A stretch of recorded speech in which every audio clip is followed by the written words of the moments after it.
Hey. You need some manners. What? What?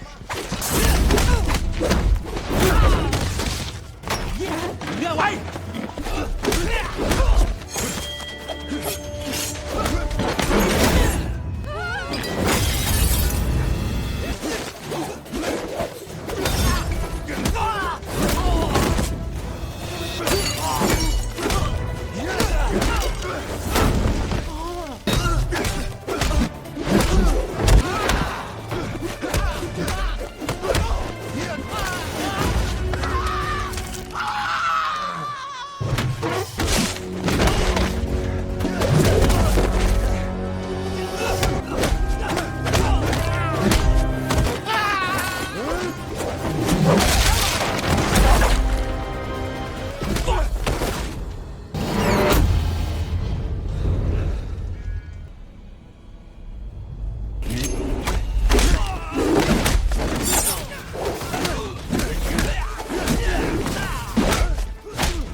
कहानी की शुरुआत होती है केसी बोमन से, जो जापान में कोगा डोजो में एक शांत और अनुशासित जीवन जी रहा है। वो एक सम्मानित मार्शल आर्ट्स इंस्ट्रक्टर है और सब कुछ परफेक्ट लगता है। उसकी पत्नी नामिको गर्भवती है और वो पिता बनने के लिए तैयार है। एक दोपहर केसी नामिको के लिए एक नेकलेस खरीदने ज्वेलरी शॉप जाता है, लेकिन जैसे ही वो बाहर निकलता है उसे दो संदिग्ध आदमी उसका पीछा करते हुए नजर आते हैं। टकराव से बचने के लिए वो छिपने की कोशिश करता है, लेकिन वे उसे पकड़ लेते हैं और उससे वो नेकलेस मांगते हैं जो उसने अभी खरीदा था।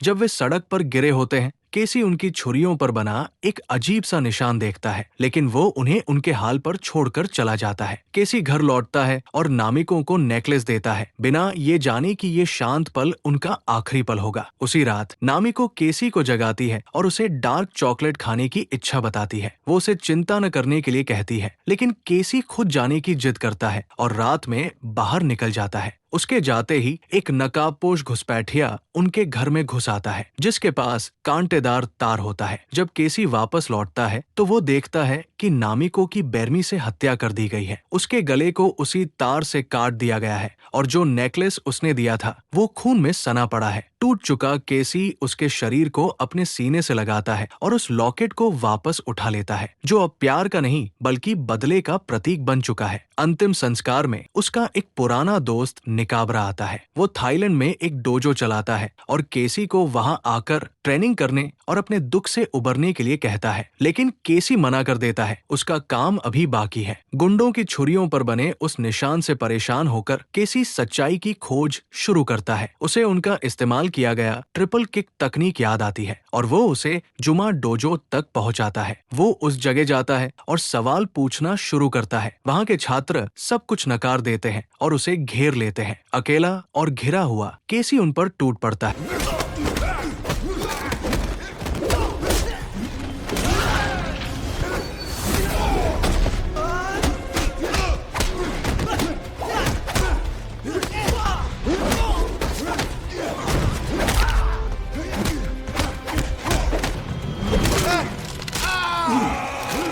उसकी मार बेहद खतरनाक और सटीक होती है, जिससे एक छात्र डरकर बोल पड़ता है। वो बताता है कि वे सड़क के गुंडे उनके डोजो से नहीं थे, लेकिन उसे पता है कि वे आमतौर पर कहाँ मिलते हैं। उस रात केसी उस जगह पहुंचता है और नेकलेस को चारे की तरह इस्तेमाल कर उन्हें अंधेरी गली में खींच लाता है। गुंडों को लगता है कि उन्होंने केसी को घेर लिया है, लेकिन उन्हें नहीं पता कि वे खुद एक जाल में फंस चुके हैं। केसी बिना किसी दया के उन्हें खत्म कर देता है।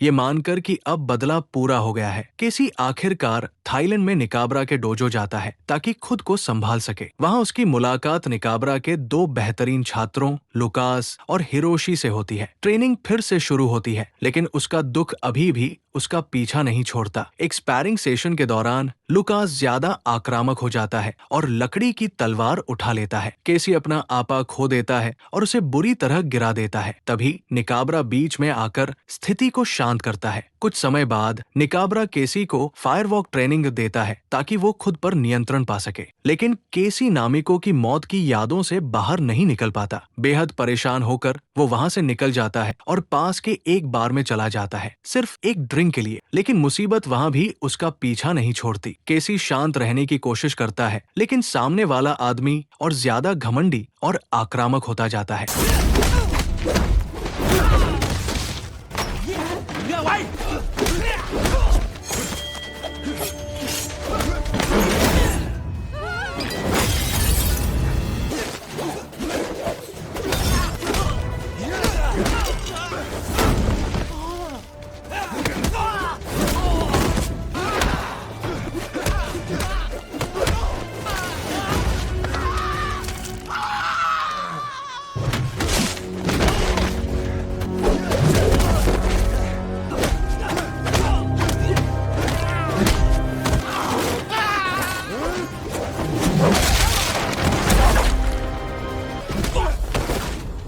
बार की लड़ाई उसे संतुष्टि से ज्यादा निराशा देती है। अगले दिन लुकास को महसूस होता है कि केसी को आराम की जरूरत है और वो बगीचे के काम में मदद करने का प्रस्ताव देता है। लेकिन फल तोड़ते समय लुकास पर अचानक हमला होता है और उसी कांटेदार तार वाले हथियार से उसकी हत्या कर दी जाती है, जिससे नामिको को मारा गया था। अब साफ हो जाता है कि ये लड़ाई खत्म नहीं हुई है। हत्यारा अभी भी बाहर है और अब ये फिर से निजी हो चुका है। केसी निकाबरा के पास लौटता है और उसे सब कुछ बता देता है। कुछ देर की चुप्पी के बाद निकाबरा सच्चाई बताता है। इन हत्याओं के पीछे गोरो नाम का व्यक्ति है, जो म्यांमार के एक निर्दयी ड्रग कार्टेल का नेता है। गोरो कभी त्यादा के साथ उसी मार्शल आर्ट्स परंपरा का हिस्सा था जो केसी के दिवंगत ससुर थे, लेकिन वो रास्ते से भटक गया। अब वो अपने खतरनाक हथियार कांटेदार तार के इस्तेमाल के लिए जाना जाता है। त्यादा से केसी के संबंध के कारण गोरो ने उसे अपना निशाना बना लिया है। निकाबरा केसी को अमेरिका लौट जाने की सलाह देता है, इससे पहले कि बहुत देर हो जाए, लेकिन केसी मना कर देता है। वो इस सब का अंत करना चाहता है। वो गोरों को ढूंढने में मदद मांगता है। मन मारकर निकाबरा उसे द्वितीय विश्व युद्ध का एक पुराना नक्शा देता है, जो बर्मा के जंगलों में छिपे निंजा हथियारों के एक गुप्त भंडार की ओर इशारा करता है। केसी म्यांमार के लिए निकल पड़ता है। एक स्थानीय ड्राइवर माइक की मदद से वो घने जंगलों के बीच से रास्ता बनाता है। जंगल के अंदर गहराई में उसे वो पुराना खजाना मिलता है, तलवारें, फेंकने वाले सितारे और पीढ़ियों से चले आ रहे हथियार। अब पूरी तरह तैयार होकर केसी गोरों के 4 गार्ड्स पर घात लगाकर हमला करता है।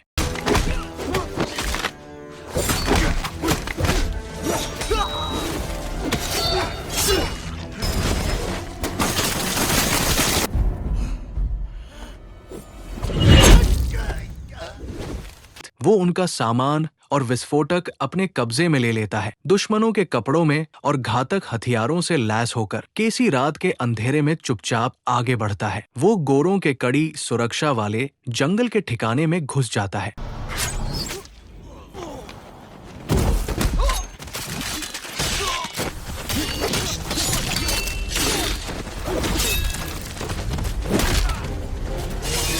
ज्यादातर गार्ड्स को खत्म करने के बाद केसी गोरों के दाहिने हाथ वाले आदमी से आमने सामने होता है।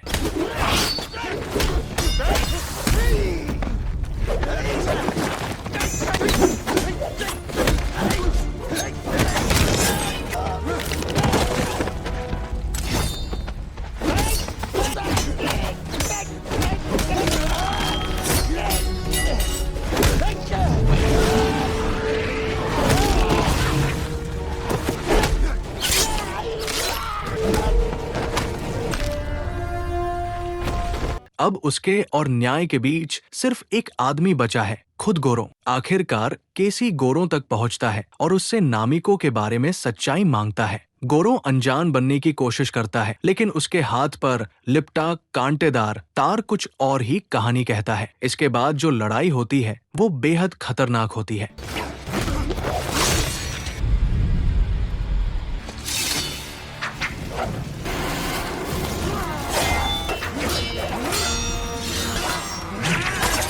केसी घायल होता है, उसका गला दबाया जाता है और उसे उसकी शारीरिक सीमाओं तक धकेल दिया जाता है, लेकिन वो हार नहीं मानता। अपनी आखिरी ताकत जुटाकर वो एक निर्णायक वार करता है और गोरो का सिर काट देता है, उसे गिरते हुए देखता है। हालांकि गोरो मर चुका है, लेकिन ये जीत खाली सी लगती है। जब केसी वापस निकाबरा के डोजो लौटता है तो उसे कुछ गड़बड़ महसूस होती है। फिर वो देखता है एक डिलीवरी मैन के हथियार पर वही निशान जो उन गुंडों के पास था। तभी उसे समझ आता है इस सब के पीछे निकाबरा ही था। केसी अपने दोस्त का सामना करता है और निकाबरा सच्चाई स्वीकार करता है। उसने केसी को गोरों को मारने के लिए इस्तेमाल किया ताकि ड्रग कारोबार में अपने आखिरी प्रतिद्वंदी को खत्म कर सके। अब रास्ता साफ हो जाने के बाद निकाबरा केसी को एक डरावना विकल्प देता है, उसके साम्राज्य में शामिल हो जाओ या नामिको की तरह मर जाओ। लेकिन केसी दोनों ही विकल्पों को ठुकरा देता है।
एक भयंकर मुकाबले में केसी निकाबरा को मार देता है। इसके बाद वो हिरोशी को सच्चाई बताता है, नामिको की मौत के पीछे निकाबरा ही था। दोनों मिलकर डोजो के नीचे छिपे एक ड्रग भंडार का पता लगाते हैं। जब सच्चाई का भार सामने आता है तो हिरोशी समझता है कि इसे उजागर करने से उनके डोजो और उसकी विरासत हमेशा के लिए कलंकित हो जाएगी। वो केसी से चुप रहने की विनती करता है। आभार व्यक्त करते हुए हिरोशी उसे बिना नुकसान पहुंचाए जाने देता है। कुछ महीनों बाद जापान में एक शांत नदी के किनारे केसी अकेला खड़ा होता है। वो नामिको का नेकलेस निकालता है और धीरे से पानी में फेंक देता है। उसका बदला पूरा हो चुका है। एक बार नहीं, 2 बार नहीं, बल्कि 3 बार। और इसी के साथ कहानी समाप्त होती है। ऐसी और कहानियों के लिए सब्सक्राइब करें और इस वीडियो को लाइक करना न भूलें। इससे चैनल को बढ़ने में बहुत मदद मिलती है।